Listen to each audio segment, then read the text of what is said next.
Yes. It is, but you have to remember the cars are dying at the end of this season. And the championship. There's something that's saying they keep doing it for races, but I don't know. They did, but yeah, for the people 30 additional targets.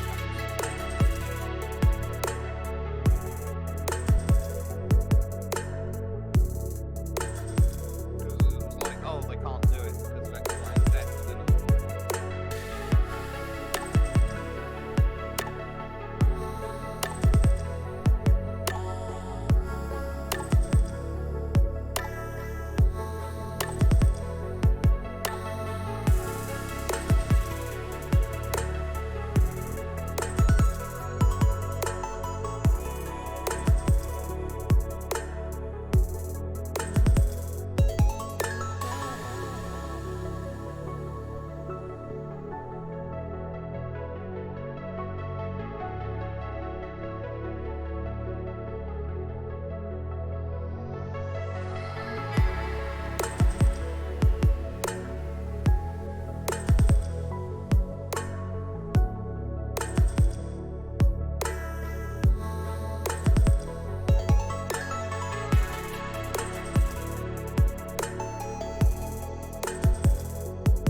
This is fantastic. This is GT racing right now. He's got traction, he's got rid of the outside, both of them! Maloney! Oh, he's taken Anderson. Anderson's up top. Oh my god! Oh, big crash! Oh my goodness, half the field's gonna get rolled! It's very close. These guys are want to make their way through the field very quickly. Oh, there we go! Oh no! That's massive! This is it! This is over! I can't believe this! Oh my god! God, what? Assist to the front bumper, and he hits him again now. Rayon Fowler into the outside wall. Gonna pass nearly 3 cars down that front straightaway, and he's gonna get them all done with. What amazing! Lee to the inside goes Logan Cloudman is gonna touch in. Pit press sideways. What a save! Look to the outside, and Cronkite goes off. De Jong into second place. I'm going for the switchback. Oh, pinpoint driving. It's howling down to the inside. Trying this contact though. Slide left to the racetrack. Chris Venner drives it back down underneath, and he takes that second spot right back. Joker goes to Garrett Lowe. Garrett Lowe should take victory with all that contact. He's going to try and make the move around the outside the parabolica. That's not going to work, but he's going to try and get the cut back here. Get the run out the parabolica. That's beautifully done there. Makashube, there's a little bit of door banging as well.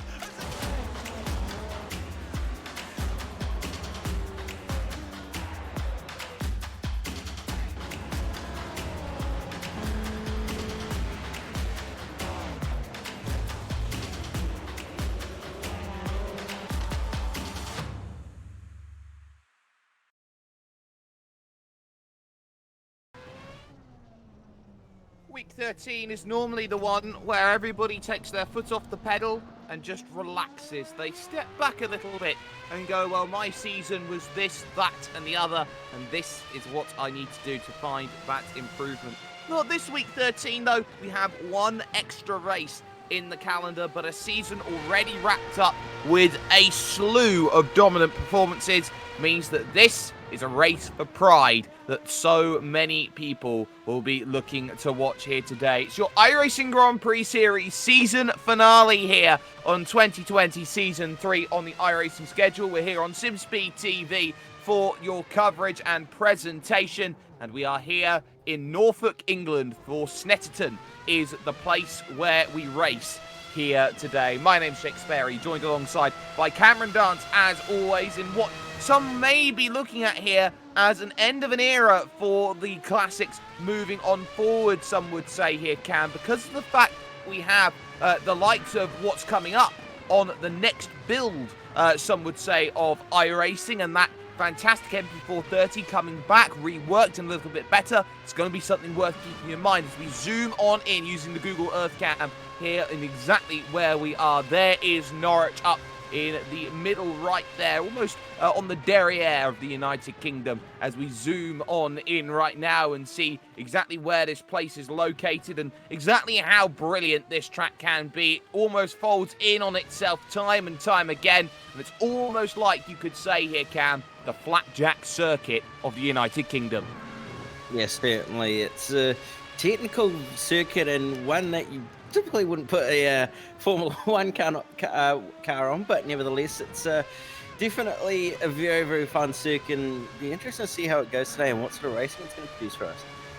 And we'll be looking to see who has the most amazing corners available to them here today. The qualifying times start to come in. There are the championship standings for you on screen. Ben Fuller absolutely waltzing away with things right now, and I expect that the point hauls will not change much here today with the strength of the field that we've got. We are a little low on numbers, I think is the right way to put it here. Just 14 drivers looking to take over to the starting grid here today for this one, with qualifying currently underway at this stage. But Ben Fuller, you cannot say anything bad about the way that he has been running this season. He was on the fringes right at the very start of the season, that cusp of breaking through and getting over to exactly what's needed in terms of this one. As we focus on John Pat Kelly from Club Mid-South at the moment. The times there on the left-hand side of your screen on the timing tower. But the key has been to this season just an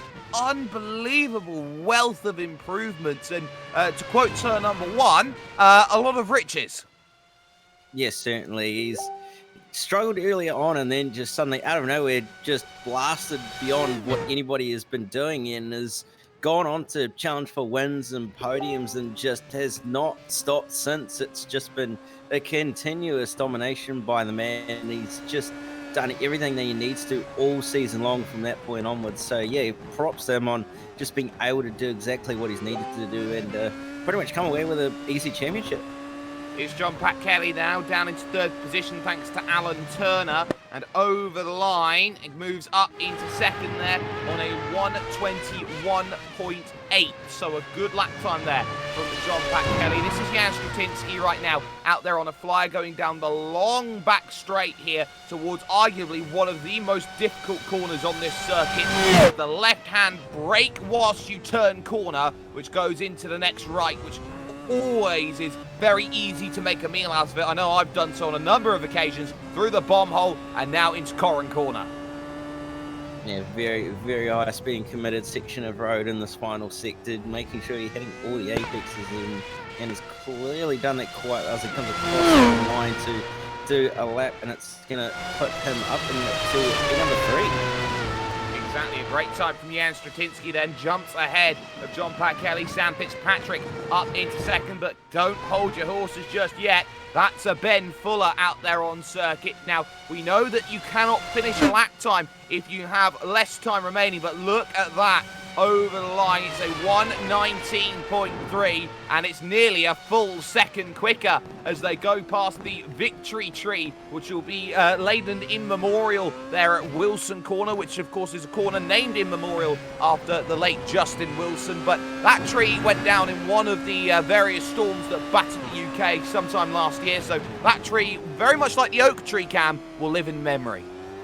Yeah, certainly it will remember on the service after being claimed by nature, unfortunately, but nevertheless it is here today, and we're going to at least get to see it on numerous occasions when they all pass by through the corner. But been currently just coming onto back straight now, and he's done pretty good on this lap, so I wouldn't be surprised if he does do an improvement here and go slightly. I wouldn't be surprised if he actually breaks into the 18s, to be honest. Well, he's had a little correction coming out of Oggie's corner. That's the only thing that's really gone wrong so far over the course of this lap for Ben Fuller from Club Indiana. Going through the Coram corner then. It's a long right-hander which will absolutely destroy the tyres. Adam Webb goes fourth on a 1.9 second lap slower than Ben Fuller's 1:19.3. And Fuller's going to dive into the pits. And look at that for a difficult pit entry there, Cam. It's so narrow there, they had to put the cone on top of the barriers. Yes, certainly. It's a very, very tight pit lane, and you probably don't want to outbrake yourself on the way in. There's a nice tyre barrier waiting for you on the other side if you aren't careful. So, yeah, it's going to be one of those ones that's going to have to be watched out for, and everybody pitting really is going to have to be careful that they don't end up getting run into the back of as well. Well, here is the starting grid then for proceedings here at Snetterton. The final round of the championship is not quite round 4, as some people may see. Ben Fuller, though, 119.33333's the best hand in 9-card brag. He's up at the front of the field. Danilo Sanfilippo starts this one in second with Sam Fitzpatrick and Adam Webb on the second row as the best of the Brits. Then Jan Stratinsky starts this one from 5th place. John Pat Kelly in 6th, followed by Alan Turner and Ben Goyette. Neil Andrews starting in 9th position. That's a disappointing qualifying by his standards, with John Owens rounding out the top 10. And to flick through the final 4, Johnny Bell, Kent Nielsen, Leandro Dallamula, and then David Bourbeau, not setting a representative lap time, will start from the back of the field today on this reduced 14-car grid. What you can say, Cam, here today is that this is effectively a reverse 2005 Indianapolis. Yeah, pretty much is, nearly, with the way that this track is, but nevertheless, it's going to be interesting to see what happens. It certainly will. There is the grid and the run to the richest corner, turn number 1, out on track. It's a fast right-hander. It's always going to be tough. Here are the track conditions. It's 28 degrees. It's ideal here in iRacing terms right now. They'll race for 204 kilometers, 127 miles, 43 laps, and crucially, 1 mandatory pit stop here today. Let's get ourselves then working on this. Let's get ourselves ready. The inside line, of course, favouring the TQ Engineering car of Ben Fuller, who has been on the pole for at least the last 8 weeks here in iRacing and the Grand Prix Series. Everything is ready. Let's get ourselves going, and the final round of the season starts now. It's a good start from Ben Fuller as he gets himself away towards Rich's corner with abundance of time, side by side for 3rd and 4th as they funnel on through. Grass being kicked up in the early stages. No real dramas to speak of there as Danilo Sanfilippo dives down the inside at turn 2, trying to pick it up, and has stolen the position, but the left at turn 3 comes up very, very quickly, and that inside line favours Ben Fuller, who loves the downforce track and starts to find it. Now Sam Fitzpatrick will want in here on the run down to the inside at the Agostini corner, but he doesn't quite find it. Italian nature means that Italian corners mean that also it's going to be nice for Danilo Sanfilippo as they head through Hamilton. Yeah, nearly got the move done on Danilo, did Sam, but not quite able to do it in the end. But nevertheless, everybody's made it through lap 1. It's so fast, so good to see we've still got 14 cars on track, but it's actually very interesting to see that Ben Fuller did make that mistake on the way through turn 1 and ended up picking that dirt up and nearly lose the lead to Danilo, but nevertheless got himself a nice lead at the moment and just needs to do his thing. Exactly, this is Neil Andrews in 8th place. He's gained 1 off the start. He wants to get by Ben Goyette as quickly as possible there, and if he does manage to do so, that puts him up into 7th, heading through a very tough Coram corner, and that corner's going to be a nightmare here today, especially with the braking into Murray's, because this is where we start talking about that dirty air effect here today. You think Monza's going to be bad through the Lesmo corners. They've got nothing on Coram.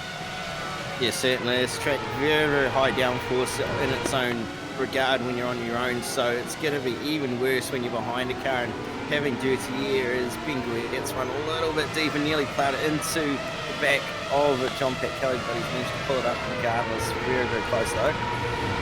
Very close, but they're able to hold it nicely together as they funnel on through. Also, we've seen Kent Nielsen dispatch of Alan Turner 9th and 10th as Goyette here is still under pressure, and this is one of the keys around this circuit. There's not really too many places where you can go and make the move. This is a tough track to make overtakes on, especially in this modified infield section done in the late 2000s.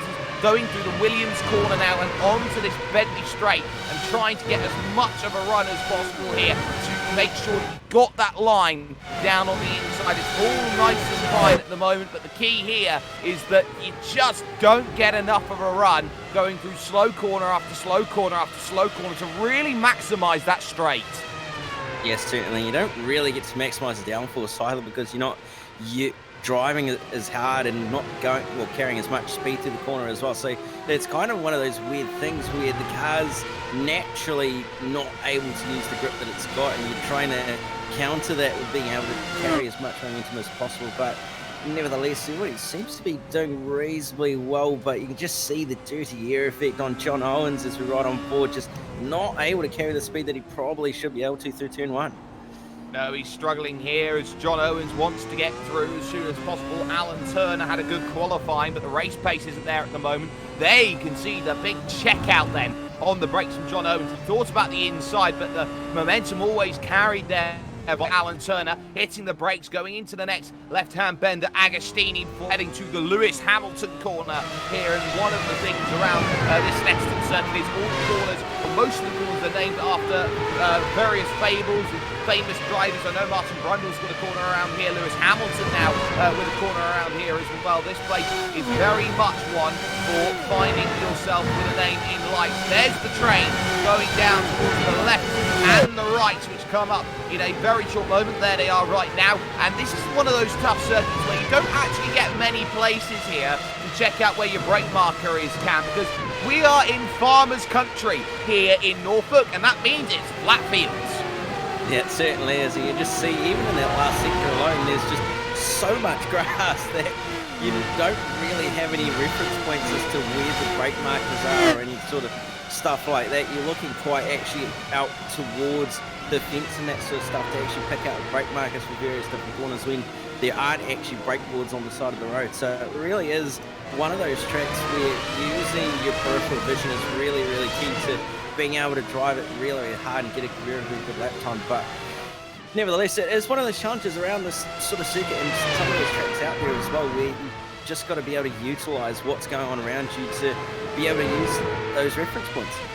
There is your race leader, Ben Fuller, 3.7 seconds clear over the Sicilian, Danilo Sanfilippo, and looking to really push on forward now and really mastermind what has made this season so brilliant for Ben over the course of this one. And what has been the key is just picking up result upon result, not by tenths, not by hundreds, but he's been getting them by seconds, and he's been winning by margins of 35, 45, a whole minute, sometimes even an entire lap on 2 occasions this season. He has been unstoppable as we look at Ben Goyette and now looking to attack actually John Pat Kelly, who's in 6th place.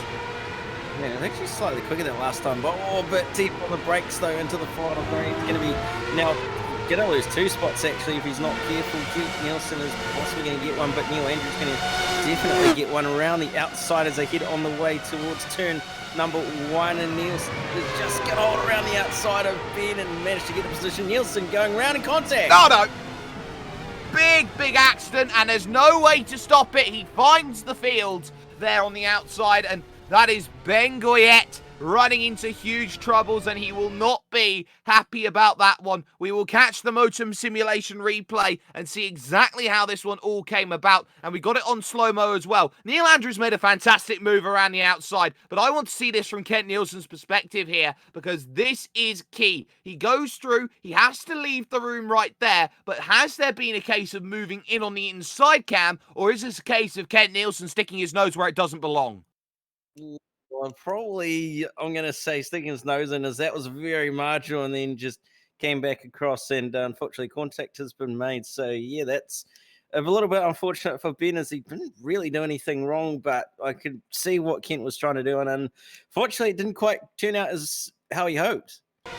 Absolutely not. What you can say is that the door was closing all the time there for Kent Nielsen. There's not much he could do in that situation once he had committed to trying to go around the outside and following Neil Andrews, which was probably not the wisest course of action. Either way, the race still continues and they still fight for 7th and 8th place. Neil Andrews, despite the accident there for Kent Nielsen, has still been unable to shake the good Earth car from behind as they slam on the brakes into Wilson's corner. Turn number 2, the former Montreal corner, as they start to move on forward once again, and now looking more and more ready to try and challenge these next laps that are coming up. And this is really where you start to get into that groove. Lap 6, lap 7, you find that rhythm, you understand what parts of the circuit you can attack, what parts of the circuit you can't attack, and really this is now about establishing a momentum to take yourself all the way towards that first pit stop.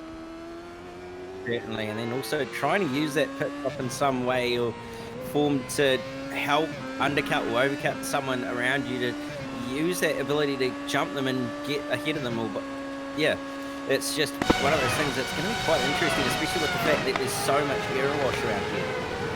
Oh, there absolutely is, and that is going to be vital in terms of trying to make overtakes. If you cannot follow through some of the corners, then you are going to have to be reliant on the stakes here today at this event. And when you have a place like this, which is so wide, so expansive as it is, one small mistake around here, Cam, you've seen it already with the likes of Ben Goyette. It could be massively exacerbated where, say, at a Tilcadrome like, say, Circuit of the Americas, you can find yourself in an accident and you've got all the tarmac in the world to go and gather it up. On grass, you're just going to go probably about twice the length in terms of your accident compared to somewhere else. Yes, certainly. It's one of those classic circuits where there's no massive runoffs. They've all got pretty much grass and then Armco, so you can't really afford to touch the grass or make a mistake, because you're not really going to have many chances of getting away with it if you're unlucky enough to make an error. And hopefully the errors will stay minimal in this one. This is Ben Goyette we're looking at on screen. He's on the back of David Bourbeau, who did not set a qualifying time here for this event, going through the Agostini corner, looking towards Hamilton there, which will be coming up soon. It looks like Neil Andrews is coming down the timing stand by a long way. He's behind Alan Turner now and John Owens, so I wonder what's happened there, Cap. It's a very question you pose, actually. I'm not entirely sure, but I'm going to get a modem simulation replay of it and see what's gone on here. He's coming through the infield, and I think he's just caught the grass by the looks of it, and there you go. It happens just like that. He's tried to gather it up again, which is the key. So let's have a look at this one in real time then. Going through the left-hand corner of Agostini. Tries to gather it up on the exit. Has a big slide moment there. And then is there anything more? So that's not where all of the action happens, as he heads into the next right-hander at Oggie's corner. And then when he goes to put the power down, he's okay for the moment. And then it's through the right here of Williams that he just loops the back end and finds himself in a world of trouble. And at one of the faster points of the circuit, that's where a spin hurts more. Yeah, certainly does. He's actually lucky to keep it out of the Armco as well, so he's at least able to continue and not have any damage to the car, but nevertheless, it's not something you really want to be doing. Absolutely not. There is a change of position. Ben Goyette through on, David Bourbeau, who will go for a big spin. There will the Canadian, and we'll try and get back going again. No real harm or foul loss. We'll catch that on replay as well while we are at it, ladies and gentlemen. And this is the overtake that we are going to be seeing. This is probably going to be one of those turn 1, turn 2 moves that you see. There is Bourbeau getting nice and narrow out on the exit and having to really compromise the speed, mainly because it scares the absolute living daylights out of any driver in an open wheel Formula vehicle to see a massive anti-cut curve. Look at that. He was trying to come back at him there, and they had a little bit of argy-bargy about it. Yeah, it's not exactly the thing you want to be doing in these open wheel sort of cars, is having a little bit of a side-on impact like that. You can just see being shoved right out onto the dirt. But yeah, those anti-cut curves, especially that one at the final corner, does make you hesitate a little bit to turn in, especially with how big it is and the fact that these things are heavy, very, very stiffly sprung. It really can make it difficult and actually damage the front wing if you're not careful. Exactly, so drivers will have to be extra careful about the way that they go and attack this event right now. This is John Owens in 9th place, looking to try and attack for 8th against Alan Turner, but I do want to also keep my eye out on the battle for 4th and 5th position on the road if possible. Slightly missed apex there from John Owens. That's going to compromise any run here down the straight. But 4th and 5th is the key at the moment here. Adam Webb only 1.2 seconds clear of Jan Straczynski at the moment, and that will not be the news that Adam Webb will be wanting in the Grit TV car. No, certainly will not be wanting that news, but nevertheless, he's just got to keep on doing what he's doing at the moment and just hope for the best, really. And hoping for the best is the best that he can think of at the moment. We're now on to lap 10 here of this event. It looks like Danilo Sanfilippo dropping down the order a little bit. I wonder if he has gone and made the early call. No, he's out. Danilo Sanfilippo then is out from 2nd position here in this one. And the only way I can describe it is a failure of some kind, because he's just gone straight on. He's hit the brakes and he has just continued straight on. Yeah, he looks like he may have had a wheel failure, possibly. I know him and his brother have been running on quite old equipment by the sounds of it, and their wheels have been probably giving up the go ever so slightly, and I think that's probably a sign that it has indeed completely gone. And that will be a big hurt there for Danilo Sanfilippo. It doesn't end the way that it did 1 season ago with victory. So ultimately retirement for Danilo Sanfilippo now promotes Sam Fitzpatrick up to 2nd. And the battle between Webb and Straczynski now becomes one for the podium places here in this race. Looking now at John Owens, he has found the way through on Alan Turner. He has moved up into 7th position. But there's the issue with Jan Straczynski at the moment. Right now it's traffic, and Adam Webb has caused it at the same time. Now all of a sudden 3rd, 4th and 5th in the battle. Do not count out John Pat Kelly. Yes, certainly. No, definitely can't count him out in this little pack here, as he's not too far behind and is running a very decent lap time, especially compared to the two ahead of him. So it's going to be a podium if he can keep this pace up and keep going the way he is. And that's the ball blows around again there, and that's a very, very awkward place to have one just before the dreaded bomb hole corner there that's gone through. And you have to be very, very careful when you say the word bomb hole, that it doesn't sound like something else. There you can see through the right and just getting scared of that anti-cut curb, running out into the grass and having to do a flick spin 360 to get back going again. Yeah, a little bit eager on the throttle there. He might have been able to save it just a little bit more if he didn't lock the inside front, but nevertheless was a very, very nice and quick flip spin. Nice quick flip spin back out of the way in 12th position. The only car behind him at the moment in racing is Leandro Dallamula in 13th. So this is Jan Straczynski in 4th position. Through that bomb hole corner. Of course, a bomb drop there in the Second World War created a nice big dent in the road. There at that point they decided, you know what, that looks like a challenging corner there, we're going to keep that, and I would call that original track design. Yeah, certainly is. It's one of those ways of adapting to your surroundings, and they've clearly gone and done that with pavement, so really can't be all the more challenging than making it just out of a pure bomb hole. So yeah, it's certainly one of those things around this track where it's just the way that it is. They've gone and used their surroundings as best as they possibly can.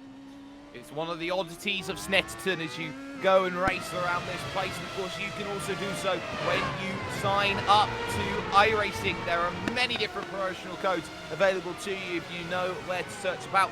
And the most common of those is getting your first 3 months for absolutely nothing. And that'll be something that a lot of people will be wanting to get into, especially with week 14 on the horizon. And that, of course, Cam, is the fun week, because it's normally traditionally week 13. You get all sorts of things. You get the new cars that are coming in, the likes of the Corvette, the LMP2, the likes of the Wii Sport Park. It's going to be coming in. So many amazing things on the horizon. New damage models for the MX-5s as well. There's a whole host of things that can go on, and week 13 also offers you a little bit of the difference. And no matter how many ways you look differently, Neil Andrews has not found the tarmac.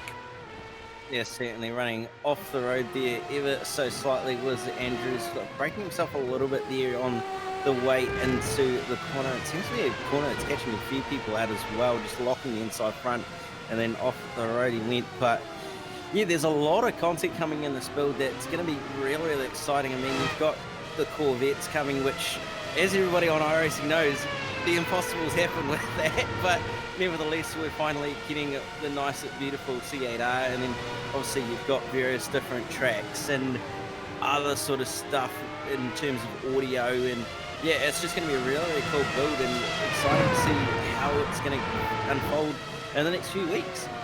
And the best thing about iRacing in terms of one of these platforms where you go and race on is that it's always a constant development cycle as we go on board with Jan Straczynski trying to develop his own overtake at the moment against Adam Webb in third. And it's that cycle which becomes so very, very crucial, Cam, to how drivers learn and develop, and almost that meta that we see in terms of how drivers understand a car or a track or a series. And we've seen it so many times. We've seen eras where certain drivers crop up and do well or don't do well in certain cars than certain drivers and tracks. I mean, for example, let's take the Indianapolis 500. Over the last couple of years in the IR18 era, it's been a Brendan Traynor paradise. Compare it to right now, this is Ben Fuller's time right now when it comes to Formula vehicles.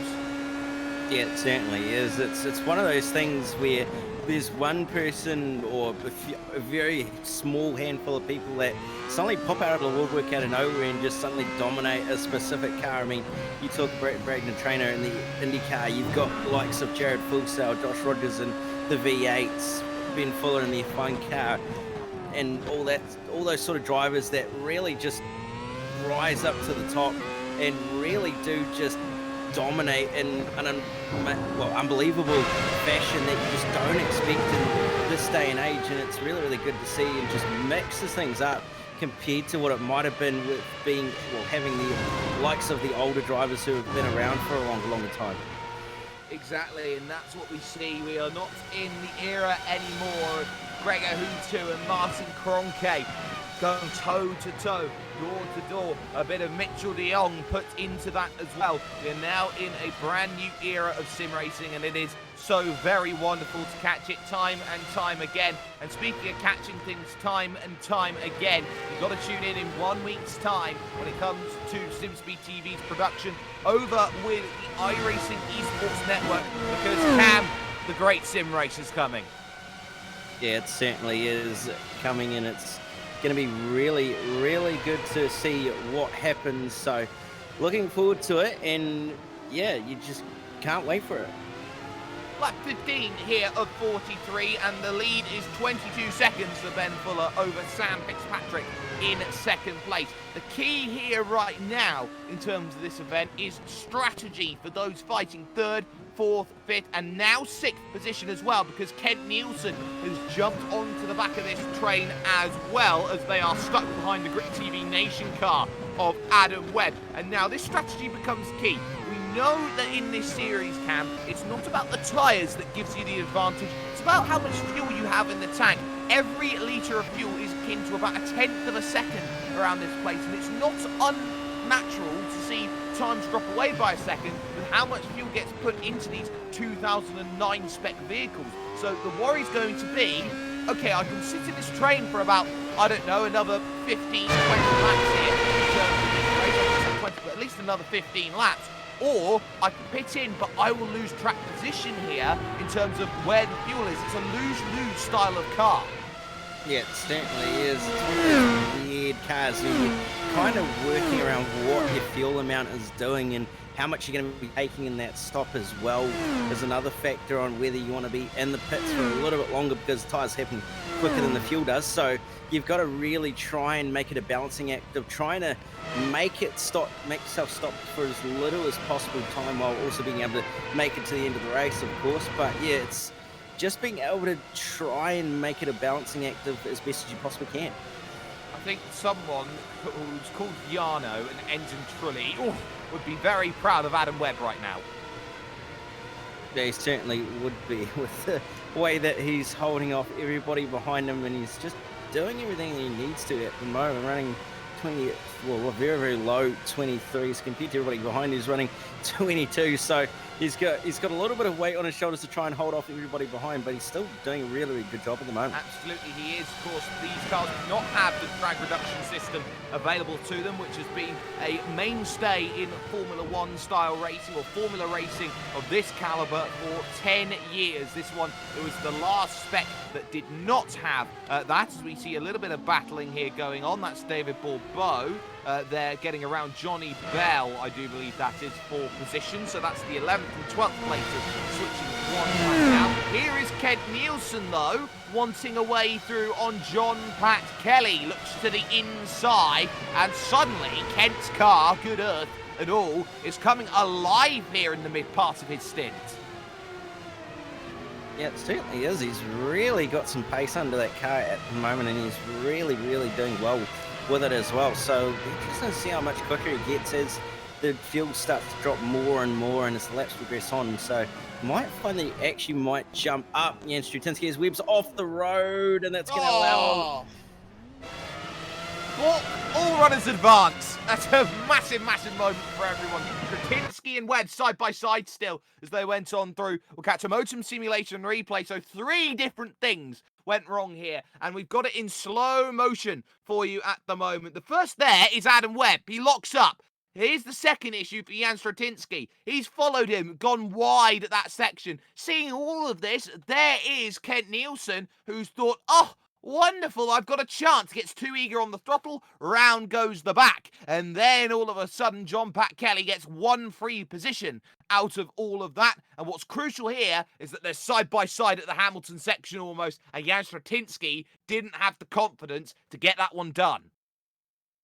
Yes, certainly. He didn't quite manage to get it done, but nevertheless, he's managed to gather it up nicely. Oh, he ran wide. He ran wide even a few corners later, so barely managed to hold on to that one, but is at least still going and still straight for the time being. We can bring that back one more time to see how Jan Strutinsky ran that one wide, because it was a very awkward little moment there that we saw for it. We'll try and see if we can. And there you can see them going through turn number 3 in towards Agostini at 4. And this is where you're going to see, there goes Adam Webb wide. There's Jan Strutinsky trying to pick it up as he's slow and he's got the grass to deal with. He looks at the inside of Hamilton, not a way to normally get the move done, and he's just carried too much speed, getting a little bit greedy, wanting the place. Yeah, very, very easy to do, and he's managed to get it up nicely, so got away with that one scot-free, but not really what you want to be doing it too often around here. No, not at all at this stage. As we look at John Pat Kelly right now, trying to stay in this fight, and all of a sudden, third all the way down to ninth is split by just 7 seconds after all of that one. So everybody starts to close in on each other in the middle of the pack. Meanwhile, Ben Fuller has just set the fastest lap of the race so far, a 1:20.371, and that brings the gap out to 27 seconds. Now, I'm no mathematician, but at this rate, it's everybody gets lapped again. Yeah, I'm going to say it's going to be another one of those races where we're going to have pretty much everybody a lap down, unfortunately. So it's going to be another dominant performance by the looks of it by Ben Fuller. Unless lap traffic plays havoc, but we'll have to wait and see what happens. But he's certainly on to do another great performance. He certainly is. Is that Alan Turner who's made a mistake there, going through turn number 2 and dropping the place? I think it is. So Alan Turner running into troubles, coming out of Wilson's corner and going behind Neil Andrews now back into 9th place. We'll catch this on the replay then, see exactly how this one came about. So on the brakes, into the right of turn number 2, and this might just be a case of back steps out trying to put the power down. The torque in these Williams Toyota W31s is immense. Yeah, it certainly is, especially at that sort of hairpin corner where you're probably going to be in a very, very low gear, such as first or second, and having, obviously, your short track, you're going to be running quite a low gearing as well. So it's going to make things very, very difficult for getting on the power out of those sort of corners and making sure that you don't end up getting on the power too early, and wheel spinning is one of those important things. And unfortunately, Alan Turner not quite doing that in this time around, but managed to gather it up quite nicely too. Well, it's a battle upon battle. Oh, it was a little look from Kent Nielsen. trying to think of the inside of John Pat Kelly. I'm not sure that was wise. He had to back out of it as Stratinsky starts to pressurize Adam Webb just in front. We were looking at Johnny Bell, who has now found a way through on David Bourbeau once again, so they'll have to try and fight a little bit more, but for the time being anyway, there's Kent Nielsen, and this is the issue. On the brakes into Agostini, the wide line taken, and what's the key there is that you can, at Agostini, diamond off the apex there of that corner. Yeah, it's a really interesting corner. One of 1,000 lines, I guess you could say, with the fact that you're able to use multiple lines and get out of whether you diamond it off the corner, whether you just carry the momentum around the inside or anything like that. It's one of those corners where it's just a corner that you can use many different lines and still come out of it with the delta facing in the right direction. Exactly, and that will be the key for a lot of drivers here today. They'll be thinking about the delta, they'll be looking at how they've got it. David Bourbeau is now through on Johnny Bell and up into the 11th place on the timing tower as Kent Nielsen chases down here in this one. There is Johnny Bell right now. There is just in front of him a David Bourbeau who has found the place, and here is how the pass happened. It's happened actually at the final corner, and just a matter of Johnny Bell running a little bit too deep into the corner, onto the grass he goes, and De Bourbeau just slipping on up the inside and saying, "Thank you, I will take that one back." And we catch this one more in its entirety here from David Bourbeau's perspective right now. This was very comfortable. This is what we call an unforced error, or sometimes even you could go as far to say a forced error, just putting the pressure on and making a mistake out of it. A forced error out of a driver doesn't often happen, but here you go, on the brake, scared of that apex there, or that anti-cut curb, and then suddenly, thank you very much, that's the place. That's what driving behind someone lap after lap after lap can do. You wait and you pray for the mistake, and when it happens, you seize it.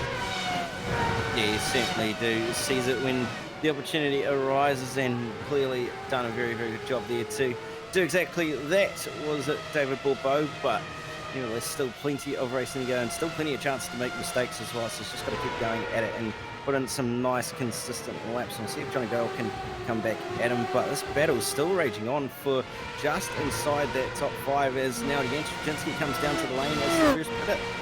Yes, lap 22 and 43, the halfway stage here in this race. Now, this is one very, very awkward pit lane, and there you can see it, having to move over because guess what? This is uphill, and look at how awkward his box is. He's got to start right on an uphill start. It reminds me of Interlagos and starting, say, on the front 4 rows of the grid there, and it's so tough, that pit exit there, or getting out of your box. It's so easy. You could potentially beat the car with the wooden plank that's underneath the car there in terms of your millimeter board height. Yeah, it's a really, really odd pit lane with the fact that it's stepped in various different sections along, as you go along pit lane, but nevertheless, it's one of those things about this track that you've just got to take on board and just pray that you don't end up beating the car on the wooden board and just get away from having the total sit in pit lane forever. Exactly, that's the key as they go through Brundle corner and on the brakes into the next right-hander right now. This battle going on for what is 4th and 5th on the road right now. John Pat Kelly and Kent Nielsen. Now they've been given the license to go out there and attack. The good news is if they pit now, they will pull the lap down behind one Mr. Ben Fuller, and this is a covering move then by one Mr. Kent Nielsen. He feels happy with his lap. He'll dive in. John Owens will follow there just behind, releasing Neil Andrews a chance to go at it alone, as well as Alan Turner diving down in to make the stop, and another dives in because in comes Ben Goyette. Yeah, John Owens, Kent Nielsen, Alan Turner all in the lane as well as Ben Goyette. So everybody's starting to blink and more or less come into the lane. Fuller comes in as well, so he's decided to decided this is the best time to come down to the lane, and Stratinsky gets his lap back. So everybody's starting to come into the lane and get their pit stop out of the way. The good news for Ben Fuller, look how easy his pit stop is going to be. He'll take the tyres on the jacks, new Potsaner Bridgestones. He'll take the fuel in very nicely, and then he will just about graze the safety car there on the way out, and he will get himself out of the way without any dramas at all, and should regain the race lead, and still does. Yeah, by quite the margin it does he indeed. And Tim Fitzpatrick has just come into the pit lane, so he's going to build that lead back out as Ben Fuller, and we'll see what happens in terms of this battle, though, that's going on for the final spot on the podium at the moment. Johnny Bell comes into the lane, as well as Pat Kelly and Paul Bow, so everybody starting to get their pit stop out of the way, and Adam Webber is left to his own devices. Adam Webb does like to stay out long, though, in these sorts of strategies here, as Sam Fitzpatrick, out and away of the pits, returns in third position here in this one in the Texans Fitzstein Motorsports machine, looking to try and move on forward and try and get a bit more. Neil Andrews as well, diving down then onto the pits and deciding to make a stop. So now where has everybody come out in comparison? Well, one of the big losers in all of this at the time was going to be Jan Stratinsky. There he is in sixth position. Look at the gap between himself, John Pat Kelly, and Kent Nielsen. It's a gap of about 3 to 5 seconds right now, which Jan has lost in the stop, as Andrews here has to negotiate a one-lap down ball bow and gets it done. Yeah, they've just both come out of pit lane as well, so Andrews managing to get around the slower border bow and managed to clear him nicely. He's cleared him nicely, but now Jan Stratinsky is going to have work to do over the course of this stint here, this final stint of the race, to try and gain these places back, and it is very clear that those places need to be caught back up again. There is not much more that you can say about this race, except it's time to chase, and chase hard for every place possible right now, as for the time being, this is John Owens in 9th place. He's looking at Alan Turner just in front. Now, this is a really important battle here for those minor positions. Every point matters in a series like this, and in a smaller strength of field like we have right now, these points, they become so much more valuable. Yeah, they certainly do, especially when you're able to gain them over some of your rivals. If you're not fighting for the championship, but you're still trying to get points, then it certainly is going to be key here for John Owens. It's only 2,500 soft, so it's still reasonable in terms of how many points are going to be on offer. But yeah, certainly just going to be a matter of using them to your advantage, especially if you haven't used all your drop rounds. I don't know about you, Cam, but when I find myself in a 2,500 soft, I'm normally car 14 of 14 when it comes to an event like this. But at this stage, there is the back of one Mr. Alan Turner. There is John Owens struggling through that turn 3, and that's a real indication of how dirty air affects a car. A medium speed corner like that, and all of a sudden close right down in on the slow braking corners. But this is a track filled with medium speed corners, left, right and centre, which makes life so difficult to try and get any move done, as there is Owens looking every which way. That's Paul Bow that they've just gone by there on the outside, who has gracefully let these two drivers through. But here's the little mistake there, and that is a I'm letting you through. Yeah, a little bit of an unintentional let by, but never left, so it's one way to do it, and that is off the road for that for Alan Turner. Unfortunately, just tried to go a little bit too deep on the outside and onto the grassy wheel. I know what you were trying to say. We'll put it in inverted commas, McLaren, there in terms of that one at the moment. But for the time being, down the inside looking is the racing leader, Ben Fuller. He wants to put a lap on Alan Turner. Please let me go. And finally gets the just desserts there, moving on forward. Ben Fuller comfortably picks up that one. A little bit scary because he has had issue with lap traffic before. Sonoma 2 weeks ago, for example. Of course, that big worry that came around Clayton McLeod.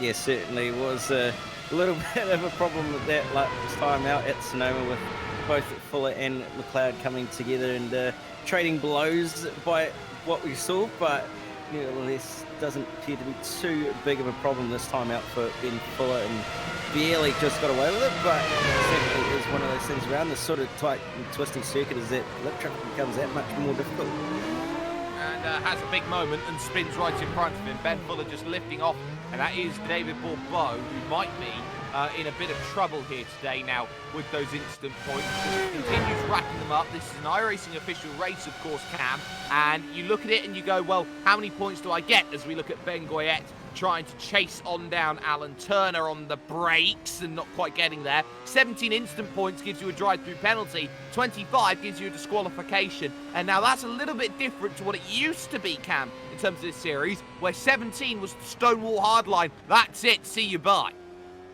Yes, certainly. Before they introduced that drive-through penalty, you had that solid wall of a 17 instant limit in a surge. You were see you later, down to the shadow room. So it's a little bit different now and a little bit more lenient with that drive-through penalty, which is a good hit to have in some cases, but nevertheless, he's still going to be racking up those incidences, David Barbosa. He's going to have to be careful and hope that he doesn't get DQ'd at some point. On the chopper through the big left-hander there of turn number 3, and chasing to Agostini corner, turn 4. There's the paddock on the right-hand side as we go on through. A lot of virtual fans here today will be watching this action, but of course what is very key here is that virtual fans are not actually real people, so they do not have to adhere to social distancing guidelines. But there is Adam Webb, who I believe has just dived down into the pits. I think he would be correct in that, and he's just leaving the lane now, so it's going to come out behind. It's just going to come out just ahead of John Pat Kelly, actually, so he's going to end up staying in 3rd. Do you know what he said after he left the pits? He said, "I love the steps in this pit lane." I don't think I've ever heard anyone actually say they like this pit lane. I think everybody that's ever visited Snetterton has said this is the worst pit lane ever. Well, some I'd say it's like Vegemite. Either you like it or you hate it. If you're Australian, you love it. If you're anyone else, you hate it. But at the time being, Adam Webb has got to get the tyres up to temperature. And here's the issue. John Pat Kelly's had 4 or 5 laps to work this, and that's a little bit dainty coming out there of Agostini heading to Hamilton. I think John Pat Kelly might have a chance here. Yeah, Griffey will have a chance at getting the position over Adam Webb or John Pat Kelly, but we'll have to wait and see. They've got just over a handful of laps to go, so not too far left in this race, but he's still got to get the job done.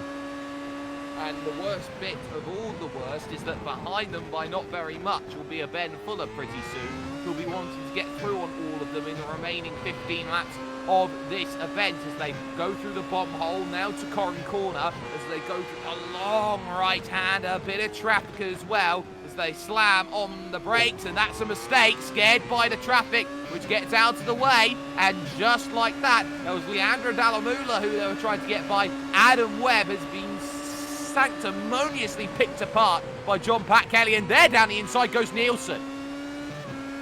Very, very aggressive move by Nielsen, and managed to get it up the inside with the run that he had after those two struggling to get the power down, well, get the drive off the corner after being balked by the lap traffic. But nevertheless, they are on by, and a great move for Nielsen, who's now going to try and hunt down John Pat Kelly. But you can see there just the mess that's going on with the lap traffic there for the leaders at the moment.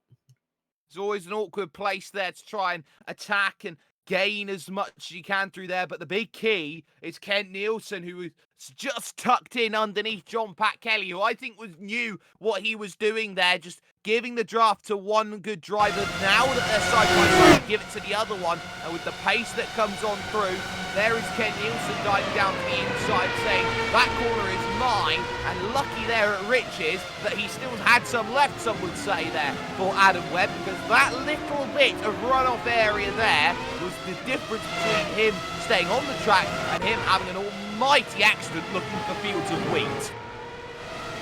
It was very, very close to ending in tears, but luckily it didn't have that happen. But not quite what you want to be having happen is losing 2 places and dropping to 5th place, but he's going to try and recover as Adam Webb, and we'll see whether he can or not. But Ken Nielsen definitely applying the pressure at the moment to John Pat Kelly, though. He certainly is, and well, this is where we're seeing this other fight come on. Jan Straczynski's had nothing since making his stop, and now all of a sudden it's Neil Andrews that we start to focus on right now here, looking to try and get aggressive here, looking for 6th place. Agostini corner has been a place where drivers have been looking to be aggressive all day long. It doesn't happen here, trying to pick a run up off the exit. It's so tough to get a move done at Hamilton corner though, and no chance just yet after the brakes get hit and through the right-hander then at Oggies towards Williams, and of course the movement forward. Now let's just talk Williams. Oh, for a second there as Neil Andrews has to get right out of it there with a snap of oversteer through a corner he doesn't like. And this is the point where we say the involvement of the Williams family has just stopped over the course of this week, or we have learned that they are stepping down from the Williams team. And in terms of what that means, a legacy of a team like Williams, it was one of those Garagista teams that you never truly think would get as far as they have done. They've had multiple world championships, and to see them lead the sport, of course, is always going to be a sight for sore eyes. It certainly is, unfortunately, going to be one of those times where it was probably coming at some point, and it's unfortunately now time for it to happen. So really unfortunate, but it is one of those things. They've left a great legacy over the years that they've been around in the decades. So really going to be sad to see them go, but it is one of those things that they've achieved and they've accomplished. So it's not as though they're leaving with empty hands. They've definitely left a lot of success in the sport. Not just success, but happy memories to go along with that. There you can see in the background as Neil Andrews tries to return the edge of Tinsky, your race leader.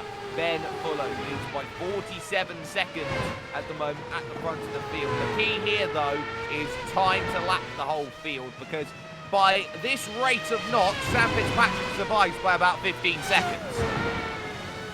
Yeah, it's not that big of a margin, so he's going to be very, very lucky to come away with being on the lead lap as Sam Fitzpatrick with the way it's going. But nevertheless, who knows what's going to happen and whether a mistake might happen. Not to commentate excuse Sam, but nevertheless, he's still got to get the job done in the end. But apparently John Owen still, that was very, very close for that car there. Playing with the rear so much over the course of this race. Those rear tyres must be absolutely screaming out for help over the course of this as they funnel off through Rich's corner down towards Wilson turn number 2 out on track. But that's going to be something worth keeping in mind here, Cam, is the fact that you're almost going to try and meta the meta and commentators curse a commentator. And he's a teammate as well, so I'll probably end up in shot too, but nevertheless, yeah, it's one of those things where you get a little bit of banter going on, but yeah, we'll have to see what happens, and hopefully I don't have to end up getting shot yet. Battle for the podium though, that's still on. John Pat Kelly here, the TQ Engineering team. They've got 2 on the podium right now, but has to be worried about Kent Nielsen there just behind. The gap is 0.7 of a second between those 2 right now as they funnel on through the bomb hole corner now. Here is this next right-hander as they go down and up, and you get so much grip through that on-camber corner, and it's so important that you hit the apex there as they go through Corriman into that final corner of Senna to go and start another lap. What's key here in terms of this little fight is that if anything does go wrong, Adam Webb is going to be there wanting to get back into this. Yeah, he certainly is. He's not too far off the back of this little pack here, and he's running decent laps as well. He's running pretty much the same pace as what Kent Nielsen is, with low 22s compared to John Pat Kelly's running high 22s, but we have to wait and see what happens here and whether there's going to be a movement coming from Kent Nielsen, or whether John Pat Kelly is just going to be doing enough to hold on to a podium. Oh, look how close they are just in front there of Adam Webb. That was a slightly small mistake by Kent Nielsen, which does cost the run here as they go through the Hamilton corner and into Oggies here. Very quick braking zone there. It does approach on you, and it's a lot slower of a corner than you give it credit for. Yes, it's almost 100 degrees of right-hand turn, but you have to take such a wide line for such a late apex. It's such a nasty corner to go and try and race against right now as they all try and deal with what's going on. Straczynski and Andrews about to be put 1 lap down here as well in this one, which will bring the drivers on the leading lap down to 5. here in this one, and 4 other competitors compared to Ben Fuller at the front. On the brakes into centre corner once more, and now what can Kent Nielsen do? He'll probably be tired here, Cam, seeing the back of the TQ Engineering team's Williams Toyota FW31. There's only one way that you're going to see the end of that one, and that's if you get past. Yes, certainly. You're going to have to find a way on by and make sure you do it in a way that's going to make sure you stay in front as well if you want to stop looking at the back of that car. Well, Kent Nielsen, but he's going to try everything he possibly can as Nielsen is John Packhully has sort of slightly responded to the pace in Nielsen, but Nielsen's still a little bit quicker, and we're being quicker as well. So these 3 are going to be scrapping it out, I reckon, for probably the rest of the race. And this is the thing here right now for Kent Nielsen. He's got to rely on that little bit of traffic that's just in front of them right now to just get a little bit in the way here, because there's a case of Schrodinger's overtake right now, and that is, I must attack, but yet at the same time I must defend. The traffic is well behaved, goes to the left-hand side of the circuit, and suddenly Kent Nielsen here will be a little bit concerned about how close Adam Webb is starting to encroach. Yeah, definitely will be starting to probably scratch his head and wonder what he can do to try and pull away from Adam, well, try to defend actually from Adam Webb and what he can do, but there you go. It's not quite a large gap, but it's just enough to be causing him some issues at the moment. A couple of issues that will be just plaguing the back of the mind ever so slightly, so there is more to be had in terms of this battle going on for 3rd, for 4th, for 5th out there on circuit. Off goes Johnny Bell, 6th and 7th, the race leader go on by. Don't come down to Landis for 6th and 7th as well, as we focus on 3rd, 4th and 5th for the time being. Down into Agostini corner, not much elevation change actually here at Snetterton. It's a case of one of those old airfield circuits. They're normally and traditionally quite flat. Well, it's in farmer country, so everything's probably going to be quite flat anyway, but yeah, it's one of those tracks where it doesn't really have a lot of character in terms of elevation, but the bumps and the way that the courts are really makes it challenging as Neil Andrews nearly runs into the back of Jan Stratinsky and then struggles to get the power down onto the back straight as well, so did very well to hold on to that, but not quite what you want to be doing and getting as close as that to the back of the car in front of you. Exactly, that was the key for Neil Andrews. He needed to almost be 1/10 further back so he could attack the mid part of the corner and then go and attack on the exit and try and get the place back. It's almost like he came up too quickly on that attempt to try and make a move, and it can happen, and there's another little correction. Neil Andrews is having to be making correction upon correction upon correction all race long. Hard to the pit wall goes Jan Stratinsky, trying to break the draft, trying to find his riches at turn number 1, and for the time being anyway, Neil Andrews not best placed to go and make this move, going through at Wilson, trying to attack, and again, it's a case of, well, welcome to Snetterton. It's tough to overtake in Formula cars. It certainly is, especially when you've got wings the size of the ones on the Williams FW31, which makes Zero Wash that much more difficult to deal with, but there's Neil Andrews doing his best to avoid having any problems as gets very deep on the brakes and Strutinsky nearly runs wide onto the grass but manages to hold onto it. So Neil Andrews looking quite racy here and probably wanting to get on by sooner rather than later. Yes, and of course time is of the essence. We are on lap 37 here at 43, soon to be lap 38, which will mean that there will be 6 laps to go here in this one for Ben Fuller, who leads this one outright, but he is soon to be catching the battle 3rd, 4th and 5th at the moment out on track, which will be there in not too distant future. There is one driver going a lap down out on track. That looks like that could be Dallamula falling to the 5th lap down, and this is the key here for someone like Leandro Dallamula. It's not a case of trying to pick up places today, it's just the case of trying to find a finish. It certainly is that way at the moment, and it's just really oh all about... no! Jan Stratinsky goes for a spin, and that is perfect pressure by Neil Andrews. Ever the wily character is Neil, as this is how we catch it. Power on the exit, goodbye go the tyres, and it is a vintage Williams-Toyota FW31 spin-up. Yeah, it certainly is. Just ever so slightly too much throttle, and around it goes. Yep, it's as simple as that sometimes. The car spins up and it doesn't do well. Now look at this from Adam Webb here. He's trying to let through one Mr. Ben Fuller and try and drag him back to the pack of Kent Nielsen and John Pat Kelly. He has lost contact with that group, which is exactly what Kent Nielsen needs, because he's going to make life as difficult as possible for one Mr. Ben Fuller to get by, because of the fact that he is trying to get past Ben Fuller's teammates.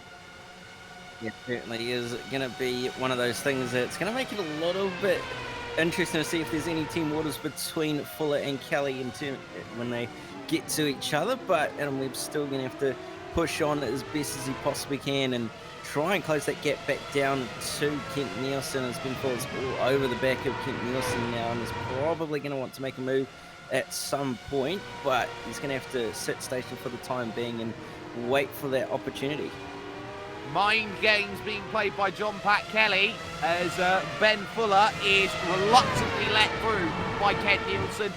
John Pat Kelly saying, the quicker you let Ben through, the quicker you'll catch back up to me there. And there you can see all the pain and torture with that agonising of trying to get the move done. Look how Adam Webb's closed back up. Quite a large amount of time from Nielsen letting Fuller on through, so traffic management really being key here and really helping Adam Webb at the moment, so we'll see what he can do, but you can just see the difference of Nielsen just manages to get the drive of the corner ever so slightly better than Adam Webb. And this is going to be where we see a real stark difference right now between someone who's agonising over a position and someone who is actively coordinating to make sure the position gets changed, because there is so many ways you can make life a million times easier when you're trying to lap a teammate, because it's almost a case of Fernando is faster than you, for example. Do you copy? Certainly is a little bit of that case currently, but there he goes, and Ben Fuller is on it by the car of John Pat Kelly, and we actually didn't lose too much time either, so managing to get away with that quite nicely. But now Nielsen all over the back of John Pat Kelly and Webb all over the back of Nielsen here, so now the three-way scrap for the final spot of the podium has really come alive. 3 to the battle, only one's going to have it, and 4 laps then to decide it. Soon to be 3 laps to decide who's got this position right now, as these drivers all 1 lap down here in this race. Adam Webb on the back of this train wanted to get by both the Florida man of Kent Nielsen, and then you've got John Pat Kelly. So we'll see how this one all plays out as they funnel on through. Adam Webb so aggressive, in fact he's too aggressive. He caught himself out there, had to check up on the brakes, and effectively scared himself over one of the scariest anti-cut curbs on track. I wonder if he's maybe ended up damaged his front wing out of that as well. It doesn't look like he has, but if he has, it'll really hurt him and put an end to his chances of getting on the podium here. But that was very, very close to ending in tears for both Webb and Nielsen. What happened, said Kent Nielsen? I nearly rear-ended you, says Adam Webb as they go on through Rich's turn 1 with 3 laps to go here in this race. John Pat Kelly, 0.8 of a second clear and just managing the gap, which he has done all race long. And you can't really argue about managing the gap here, because John Pat Kelly has done a job all season long. He has managed gaps and he has just consistently brought the car home. He has. He's been Mr. Consistent all season long, and he's just done exactly what he's needed to, which is exactly that, just get the points and finish the races, which is what you need in this sort of long seasons, with especially 13 weeks. So he's done everything that he's needed to over the course of the season, and he's going to be paying dividends for that with the fact that he's going to be somewhere in the championship. And he's going to be somewhere good in the championship as well. Heading through now, looking towards the bomb hole corner, and 2 laps to go here in this one. Ben Fuller has only 1 driver he needs to lap, but look at the gap. It's 57 seconds at the moment for Sam Fitzpatrick, who I think has driven a very quiet and understated race here today, all on his lonesome since about lap 2.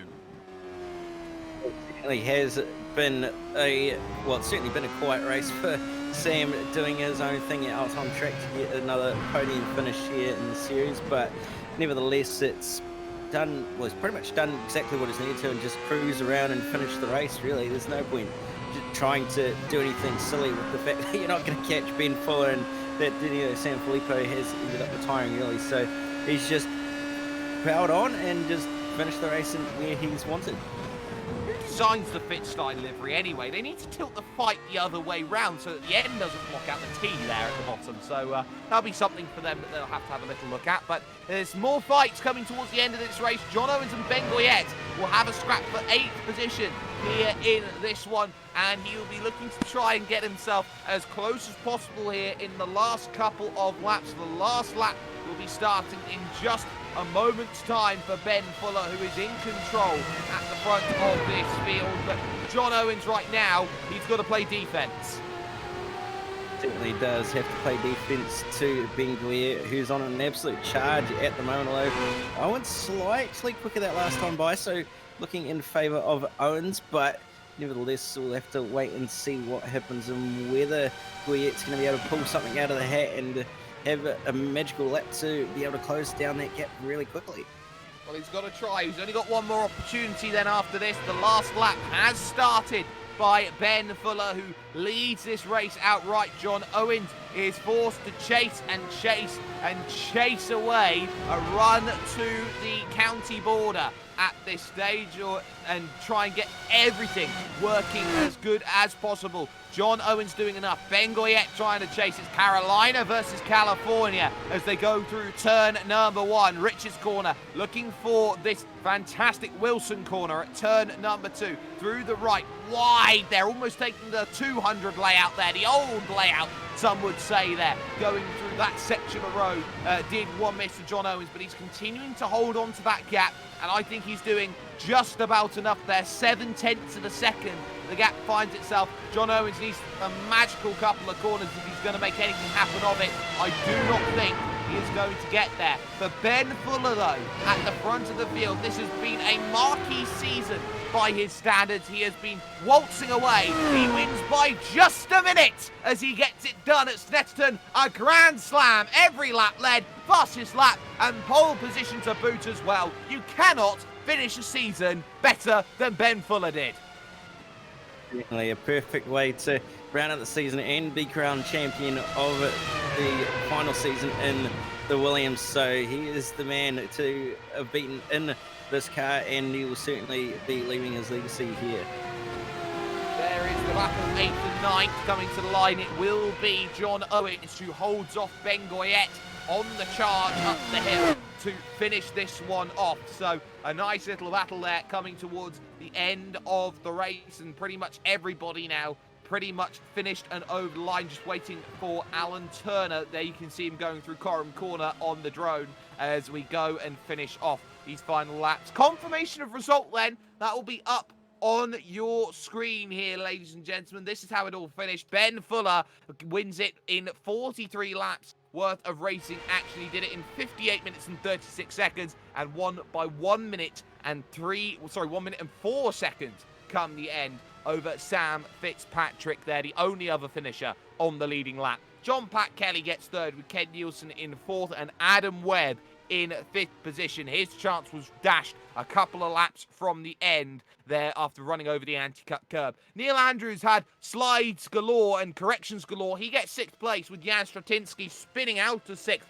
to get seventh place. John Owens gets eighth with Ben Goyette in ninth, and he'll be thinking about the start of the race and going, Florida man got me again after contact there in the earlier stages. Alan Turner rounds out the top 10 as the last finisher on the leading lap. And the final four drivers, as we flip over the page here in terms of this event, are David Bourbeau, 2 laps down. Johnny Bell, 3 laps down. Leandro Dallamula, 5 laps down from New England. So he is automatically loved by the iRacing staff. And Danilo Sanfilippo, the only retirement from this race, going straight on at Justin Wilson corner. But that brings an end to proceedings here for this iRacing Grand Prix Series season. A fantastic season, one that has seen a new star emerge over the course of the 13 weeks of racing that we've had. It has been Ben Fuller's series, hand and fist. He has been above everybody else over the course of what we have seen. But a massive thanks has to go to everyone who has got it done for us over the course of this season, to the wonderful people at Motum Simulation who have been helping out with the replays for this one, from Mr. Scott Fountain behind the camera, sometimes Jay Kennedy as well has been jumping in as well, but Scott Fountain doing a fantastic job with the cameras over the course of this season. Cam Dancer has been alongside me every stage of the way and has been absolutely faultless in my view. From myself, Jake Sperry, it is Ben Fuller's paradise here at Snetterton. He has decimated another field, and can anybody stop him when it comes to this style of vehicle? Well, it's a new style of vehicle next season, so the meta changes once again. We'll hopefully see you very, very soon on SimSpeed TV. Assist to the front bumper, and he hits him again now. Rayon Fowler into the outside wall. Gonna pass nearly 3 cars down that front straightaway, and he's gonna get them all done with. What amazing! Race lead to the inside goes Logan Cloudman is gonna touch in. Pit press sideways. What a save! Look to the outside as Cronkite goes off. De Jong into second place. Going for the switchback. Oh, pinpoint driving. It's howling down to the inside. Trying this contact though. Slide left to the racetrack. Chris Renner drives it back down underneath, and he takes that second spot right back. Joker goes to Garrett Lowe. Garrett Lowe should take victory with all that contact. He's going to try and make the move around the outside the parabolica. That's not going to work, but he's going to try and get the cut back here. Get the run out the parabolica. That's beautifully done there. Michael Schubert, there's a little bit of